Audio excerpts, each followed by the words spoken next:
at Irving Plaza today with 89.5 WSOU. I'm Katie, and with me I have GWAR. How are you guys doing today? We're good. We're very good. Terrible. Good? Good and terrible. Awesome. Well, it's Halloween today. Are you guys going to dress up as anything and go out? Nah. I gotta work tonight, you know. I gotta put on a little show for the kids. I mean, you know, I usually am going to dress as a fairy princess, but my mother always makes me wear a coat because it's cold outside. Ruins the whole effect. Excuse me, Katie. My eyes are up here. Thank you. Thank you. We don't want to get sick. You know, a lot of people depend on you, both of you. Yeah. Stay warm. All right. Well, cool. I just had a couple of questions about some GWAR products that you guys have already. The first one is a comic book. Is that right? Called, I'm going to say it right, Enormogantic Fail. Fail, right. Yeah, it's great. It's a perfect title because nobody can pronounce it. Yeah, the title is a description of the title. That's right. The title is a description of the inevitable fate of the venture. Awesome. Oh, well, you just kind of said what it's about, right? Yeah, failure, right. Failure. Unqualified failure. Awesome. So you guys, that's fantastic. A book about failure. It's very inspiring to most people. It is. Well, it's about the great incident where GWAR, because as you probably don't know, this maybe your readers don't know, your viewers, whatever the these people are, they don't know that we are from outer space, and that we came here. You know, we were banished here, and the incident that led to our banishment is the subject of the comic book. It was a terrible intergalactic mistake, and that's what the book's about. It's about how GWAR wound up being banished here. Oh, so it must have been difficult for you guys to relive that while writing it, right? I cried a lot. I did. I cried a lot. Mainly I cried because I looked at the comic, and it made me cry. So it's emotional? It just sucks. That's all. Oh, okay. You cried because it's bad. Yeah. All right, got that one. Okay. Well, another thing that you guys have, vape juice. Yeah, that makes us cry too. What's that? Vape juice. Oh, yeah. You guys have... Yeah, Mount Baker Vapor. Yeah, we do. We sell our own brand of, vape juice because it's just hard to get into tobacco. That's why, you know, we had some cigars for a while, and we had some booze, and we figured why not poison even more people with the vape juice market, you know. Yeah. I'm hoping we can get into next, but you know, that's in development. We've got a hardworking scientist working on it in Colombia. China. It's big market. It's coming around. So just trying to keep the content down. You know, you can't win. You can't lose customers. You got to keep them on the hook. You know, we're not trying to keep people in hospitals. No. We're keeping them out on the streets where they belong. And we've got lots of flavors. You know, different vape flavors that you can get. And you Gizmo Glob. Yeah, Gizmo Glob. What does that one taste like? Like the of a man who's been eating a lot of pineapple. Yeah, which is kind of good. You know, I like it.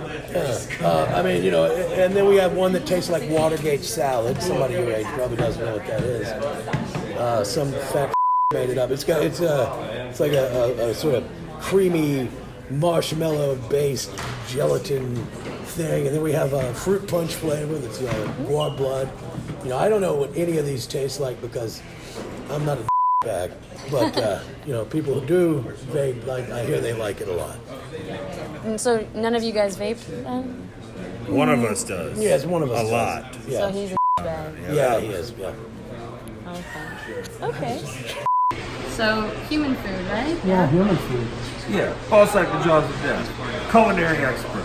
Lesser known fact, but he's amazing.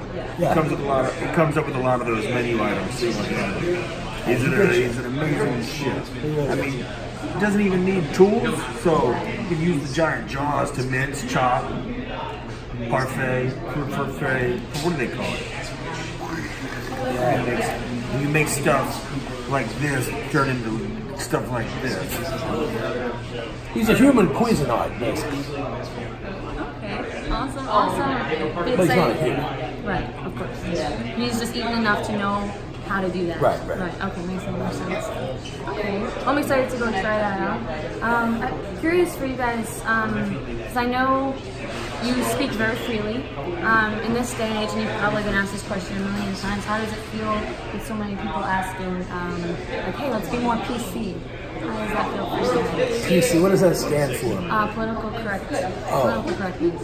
GWAR has been fighting against censorship since the very beginning. You know, it's something that's it's a true evil in this world.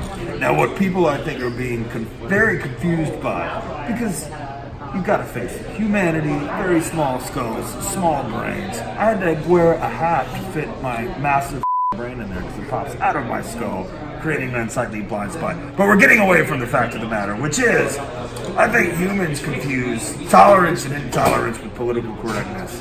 You can't tolerate the intolerant, but, you know, you should get to say whatever the you want. Like, damn. Yeah, I mean, it's true that, like, in this day and age, I mean, it's a combination of things, right? First of all, people who've been shit on long enough, they don't want to be shit on anymore. I understand that. Problem is that, just in general, on both sides of all of these issues, there is a dearth of humor.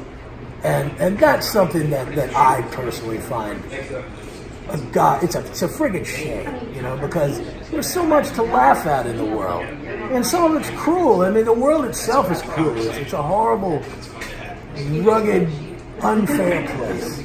And, you know, I don't think that you can really change that. I think that you can take into consideration that you don't want to shit on the people who want to be shit on. I love to be shit on, personally. You know, free speech is great when it applies to us. Yeah. We don't want everybody else. You know, you don't want a Proud Boy telling you everything he thinks politically. So it's okay to, like, kick them in the mouth. Wow, boy. Or an incel or something like that. Ooh, incel. You know about them? What's an incel? They're like these weird dudes that are mad at women because they can't get laid, so they call themselves voluntary celibate, and then they shoot up the place. Like, lots of mass murderers apparently are incels. Oh. It's a shame. It absolutely is. Yeah. It's terrible. Yeah, those people, no PC for them, right? It's not No. Or they should, no. We should censor them, but not us. Yes.